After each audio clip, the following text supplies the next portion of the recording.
गणेश प्रयच्छ प्रयच्छ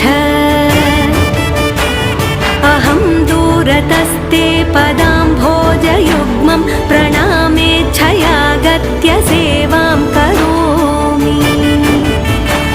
सकृत्सेवया नित्यसेवाफलं त्वं प्रयच्छ प्रयच्छ प्रभो वेङ्कटेश